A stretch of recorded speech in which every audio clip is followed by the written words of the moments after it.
الحمدللہ والصلاة والسلام علی رسول اللہ۔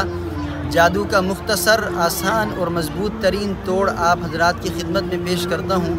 ہماری مائیں بہنیں یا بھائی جو جادو کی وجہ سے شدید ترین پریشانیوں کا شکار ہیں کہ ان کے کسی حوالے سے معاملات پھنسے ہوئے ہیں اور جادو ہوا ہے تو حل نہیں ہوتے، تو یہ مختصر ترین اور آسان ترین عمل کر لیں، انشاءاللہ 100% اللہ کے حکم سے فائدہ حاصل ہوگا۔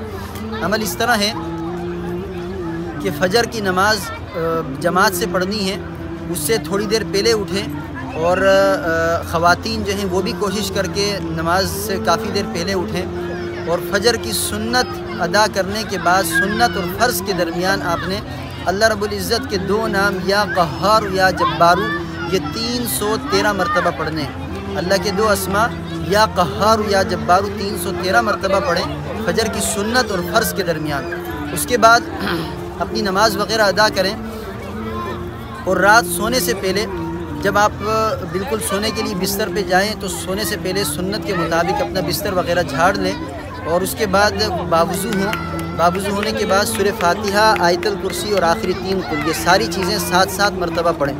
7 مرتبہ پڑھنے کے بعد دونوں ہاتھ پہ پھونک مارنی ہے اور پورے جسم پر پھیرنا ہے، سر سے لے کر پاؤں تک اچھی طرح۔ اس کے بعد قبلہ رخ ہو کر سو جائیں۔ یہ 2 اعمال کرنے، ایک صبح دن شروع ہوتے ہوئے اور دوسرا رات میں اختتام کے وقت، یہ 2 اوقات میں اعمال کریں۔ انشاءاللہ کیسے سے کیسا جادو ہو، مشکل ترین جادو، سخت ترین جادو، اللہ رب العزت تمام کے تمام کا اثر ختم فرما دیں گے، آپ کی زندگی میں سکون آ جائے گا۔ اس عمل کی اجازت ہر اس شخص کو ہے جو اس ویڈیو کو شیئر کرے گا اور یہ چینل سبسکرائب کروائے گا 3 افراد کو، تو انشاءاللہ اس شخص کو اس عمل کی اجازت ہے۔ اللہ رب العزت ہم سب کے لیے یہ عمل کارآمد ثابت فرمائے۔ جزاکم اللہ۔